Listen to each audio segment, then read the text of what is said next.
Hello friends, तो welcome है आपके अपने यूट्यूब चैनल मैथ गुरु एकेडमी पर। मैं हूं आपका गुरु। आइए करते हैं शुरू। आज हम पढ़ने जा रहे हैं विलोपन विधि। एनसीईआरटी बुक का है, जो कि 10वीं क्लास का ये क्वेश्चन मैंने उठाया हुआ है। तो आज हम विलोपन विधि हल करेंगे। तो आइए फ्रेंड्स चालू करते हैं। सर्वप्रथम हम करेंगे समीकरण 1 मान लेंगे, समीकरण 1 ओके। एंड इस पेन को नहीं चल रहा है क्या? समीकरण 1 एंड समीकरण 2।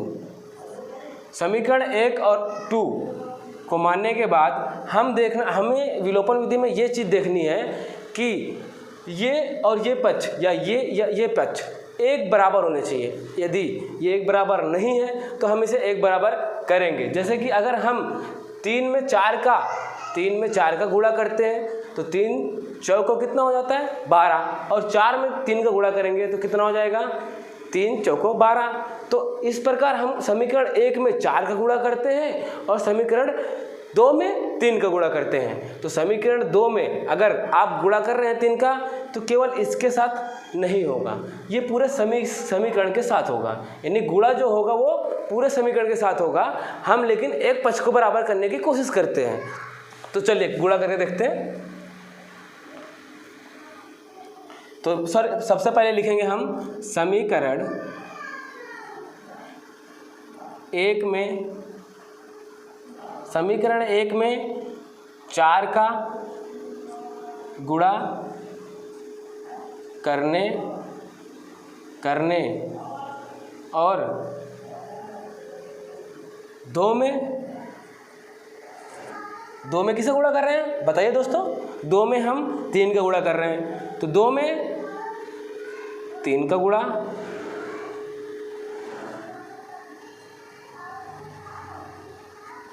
करते हैं ओके। तो चलिए गुणा करते हैं। तो 4 त्रिक 12, पहले समीकरण 1 में हल कर लेते हैं। समीकरण 1 को पहले गुणा कर लेते हैं 4 से। तो गुणा करेंगे तो 4 त्रिक 12, x वहीं का वहीं रहेगा, कहीं नहीं ले जाना है इसको। प्लस अब इसमें जो 4 का गुणा होगा y में, तो y में गुणा होगा तो इसमें कोई संख्या नहीं है यहाँ पे, लेकिन कोई ना कोई संख्या है। यहाँ बगल में कोई ना कोई संख्या होती है। आप लोग जीरो ना समझें, क्योंकि जीरो समझेंगे तो जीरो के साथ y का गुणा होगा तो वो जीरो हो जाएगा। इसलिए यहाँ 1 मान के इसका गुणा करवाइए, यहाँ 1 मान के यहाँ गुणा कराइए। तो 1 में 4 का गुणा होगा, यानी 4 एक कम 4, फिर y, फिर उसके बाद 4 का गुणा इसमें भी होगा। यानी कहने का मतलब है समीकरण 1 में पूरे की पूरी संख्याओं में हम 4 गुणा कर रहे हैं। तो 4 का गुणा 19 में करेंगे, यानी 19 को कितना होता है 76 होता है। तो आप 76 लिख लो, ठीक है। अब समीकरण हमने जैसे लिखा है कि समीकरण 1 में हल करने पे अभी किया है। अब समीकरण 2 में किसे गुणा कर रहे थे हम? देखिए 3 का गुणा कर रहे थे। तो समीकरण 2 में 3 का गुणा करेंगे। तो कर लीजिए, समीकरण 2 में कर लीजिए तो 12 आएगा, 12x और माइनस लगा लेंगे, और 3 तिकाई 9 और y बराबर। अब 3 का गुणा 8 में भी करेंगे तो कितना हो जाएगा 24, 3 8 24, ठीक है। अब यहाँ पे हम क्या करेंगे कि समीकरण अब बराबर हो चुका है। देखिए आप, हमने इसको बराबर कर लिया है और इसको भी बराबर कर लिया है।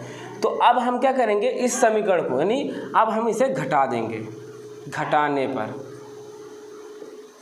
ठीक है। घटाने पर तो घटा दीजिए, यहाँ हम घटाना कर लेते हैं, चिन्ह लगा लेते हैं, नीचे लाइन खींच लेंगे। उसके बाद देखिए अगर आप इससे इसको घटाएंगे तो 0 आएगा, यानी ये क्रॉस हो गया, ठीक है। अब ये माइनस है और यहाँ पर भी एक माइनस है। इस माइनस का, यानी जो हमने घटाया, जो हम अपनी तरफ से घटा रहे हैं, और इस माइनस का क्या होगा माइनस माइनस प्लस होगा, और प्लस प्लस प्लस ही होता है। यानी यहाँ पे क्या हो रहा है, यहाँ पे आपका जुड़ रहा है। तो जोड़ दीजिए तो कितना आएगा 13y, और चिन्ह जो लगेगा बड़ी संख्या का, तो बड़ी संख्या के ये जो माइनस है इसके साथ गुणा कर रहा था, तो इसके साथ गुणा हुआ है तो ये प्लस हो गया था, तो प्लस का ही चिन्ह लगेगा, कोई प्रॉब्लम नहीं होनी चाहिए माइनस का। आप बहुत सारे बच्चे इसमें क्या करते हैं कि कंफ्यूज हो जाते हैं कि माइनस का चिन्ह लगेगा कि प्लस का चिन्ह लगेगा। सिंपल है, आप बड़ी संख्या कौन सी है नीचे वाली है, तो नीचे वाली में जो माइनस है आप देख रहे हैं माइनस है, तो माइनस में क्या हो रहा है, ये घटाने पे हमने किया तो माइनस का इसमें क्या हो रहा है, गुणा हो रहा है। तो हम गुणा करेंगे तो माइनस गुणा करेंगे तो ये प्लस हो जाएगा। तो तभी तो प्लस और प्लस क्या हो रहा था, प्लस हो रहा था, तो हम जोड़े थे। तो यहाँ पे कोई कन्फ्यूजन नहीं होनी चाहिए, यहाँ पे प्लस ही आएगा, ठीक है। उसके बाद यहाँ पे देखिए आप घटाने पर, तो ये भी यहाँ पे प्लस है तो प्लस प्लस क्या हो रहा है, प्लस ही हो रहा है। लेकिन ये जो घटाने का चिन्ह लगा यानी माइनस, तो माइनस प्लस क्या हो जाएगा, माइनस, तो यानी घट रहा है। तो 6 में 2 4 जाएगा तो कितना बचेगा, 2 बचेगा, और 7 में से 2 जाएगा तो कितना बचेगा, 5, ठीक है। अब देखिए y बराबर 52/13। अब ये 13 आया कैसे, यहाँ से हम यहाँ 13 क्या कर रहे हैं, y के साथ गुणा कर रहे हैं। हम पक्षांतर करेंगे तो यहाँ आके क्या करेगा, ये भाग करेगा, तो भाग में हमने लगा दिया बस। इसके बाद क्या है, 13 के पहाड़े में 52 भी आता है और 13 के पहाड़े में 13 भी आता है, तो काट दीजिए, सिंपल है। तो 13 के पहाड़े में 1 बार में जाएगा और 13 के पहाड़े में कितने बार में जाएगा, 4 बार में जाएगा। बस y बराबर कितना आ गया, 4। आपका y बराबर 4 आ चुका है। आपका आधा सवाल से ज़्यादा अभी आ चुका है। अभी हमको क्या निकालना है, x का भी मान निकालना है, बस इसके आगे कुछ नहीं करना है। समीकरण 1 या 2 में, समीकरण 1 या 2 में हम इस y का मान रख देते हैं, 1 या 2, आप किसी में भी रख सकते हैं। 1 में रखना चाहते हैं 1 में रख लीजिए, या 2 में चाहते हैं 2 में रख लीजिए। चलिए हम 2 में रखते हैं। तो समीकरण 2 में y का मान रखने पर, अभी तक तो समझ में आ ही रहा होगा सब लोगों को। समीकरण 2 में, यानी समीकरण 2 ये है, तो समीकरण 2 में किसका मान रखेंगे, y का मान रखेंगे।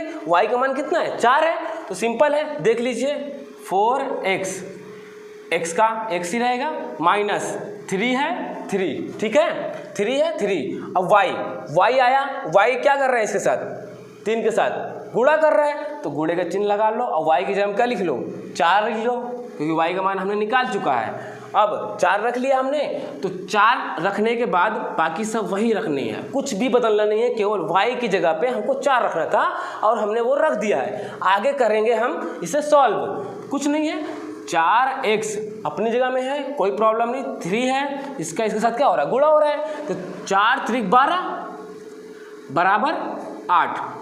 आप अब ये देखिए आपको निकालना क्या है, आप निकाल क्या रहे हैं, x का मान, तो आपको रखना क्या है, इस पक्ष को वहीं पर रखिए, इसको नहीं लेके जाना है। आप देखिए संख्या है, ये संख्या है, अगर आप इसको उधर ले जाएंगे यानी पक्षांतर करवाएंगे तो क्या होगा, ये जुड़ेंगी या घटेंगी, लेकिन यहाँ माइनस है तो उधर से क्या करेगा, प्लस करेगा, तो प्लस करेगा, तो देखिए प्लस कर रहा है, अब प्लस कर रहा है तो जोड़ दीजिए, 4x है, जोड़ने पे कितना आएगा, 20 आएगा, 20 आया।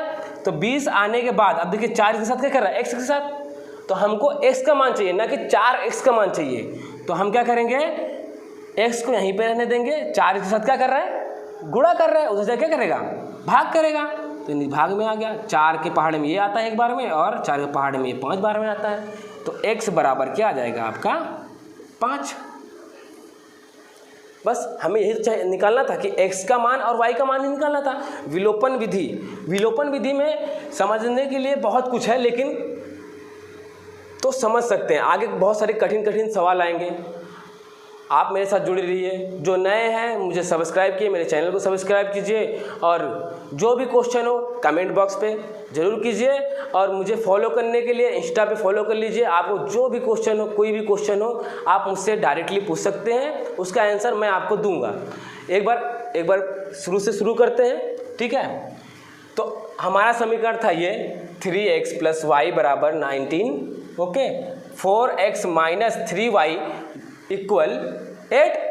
अब समीकरण 1 माना, समीकरण 2 माना, कुछ नहीं है। समीकरण 1 में किसका गुणा कर रहे हैं, समीकरण 1 में 4 का गुणा कर रहे हैं। हम 4 का गुणा क्यों कर रहे हैं, क्योंकि 4 का गुणा हम करेंगे तो क्या होगा, ये संख्या और ये संख्या को हम बराबर करने की कोशिश कर रहे हैं, तो इसलिए हम 4 का गुणा कर रहे हैं। तो समीकरण 1 में 4 का गुणा किया तो आपका ये संख्या आई, और समीकरण 2 में y का गुणा कर रहे हैं। समीकरण 2 में समीकरण 2 में 3 का गुणा कर रहे हैं, तो आपका जो है ये समीकरण आया। इन दोनों को हम घटा लिए तो आपका ये मान आया। यहाँ से हम y का मान निकाल लेते हैं। y का मान निकालने के बाद समीकरण 1 में रखना चाहते हैं तो 1 में रख लीजिए, 2 में रखना चाहिए 2 में रख सकते हैं, लेकिन हमने 2 में रखा है तो 2 में रखेंगे। आप देखिए समीकरण 2 पूरा वही लिखा है, बस y की जगह में हमने 4 लगा दिया। वहाँ y क्या कर रहा था, 3 के साथ गुणा कर रहा था, तो यहाँ 4 क्या करेगा, 3 के साथ गुणा करेगा, तो गुणा करेगा तो हमने गुणा करा दिया। उसके बाद यहाँ से हमने x का मान निकाल लिया। अभी आप में से बहुत लोग इसका आंसर चेक करने के लिए उत्तरमाला या फिर आंसर शीट चेक करेंगे, लेकिन आप यहीं से ही इसका आंसर चेक कर सकते हैं। देखिए कैसे, ये सवाल नहीं है, ये केवल आप रफ कार्य कर सकते हैं। किसी एक समीकरण में दोनों को मान रख दीजिए। तो मान लेते हैं हम पहले समीकरण ले लेते हैं, 3x है और प्लस y है और 19 है। तो बस 3 है, x का मान कितना निकाला है हमने, बस गुणे में 5 लगा दीजिए, प्लस y का मान कितना निकाला हमने, 4 निकाला है, तो 4 रख दीजिए। अब इनको हल करने पे अगर 19 आता है तो आपका आंसर सही है, अगर हल करने पर नहीं आता है तो आपका आंसर गलत है। चलिए हल करते हैं हम लोग। तो हल करेंगे तो 5 3 15, ठीक है, 5 3 15 प्लस 4, ये दोनों को जोड़ दीजिए, कितना आ रहा है, 19। यानी ये क्या आ रहा है कि नहीं आ रहा है, आ रहा है, तो यानी आपका आंसर सही है। तो अगर आपको यह वीडियो अच्छी लगी हो तो लाइक कर दीजिए, और कुछ नए क्वेश्चंस पूछना हो तो मेरे इंस्टाग्राम पर आकर आप मुझे क्वेश्चन डायरेक्टली कर सकते हैं। और किसी को भी किसी सिलेबस के कुछ भी क्वेश्चन हो तो आप मुझसे कमेंट में डाल दीजिए, मैं अगली बार उसको ज़रूर आपको पढ़ाने आऊँगा। थैंक यू, और जाते जाते सब्सक्राइब और लाइक ज़रूर करिए। Thank you.